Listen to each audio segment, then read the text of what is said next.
Emily first noticed it on a rainy Tuesday afternoon. As she walked home from school, her eyes caught movement in the corner of her vision. She turned her head sharply, but nothing was there, just her own shadow stretching across the wet pavement.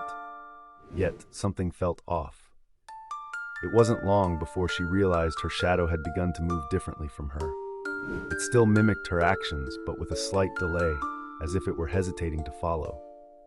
At first, Emily dismissed it as a trick of the light, but the unease grew.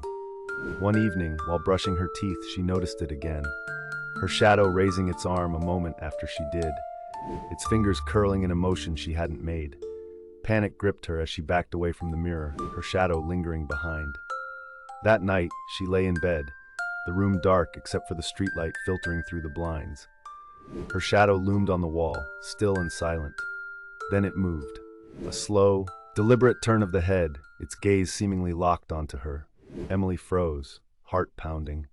The shadow stepped away from the wall, crossing the room towards her, its movements no longer tied to hers.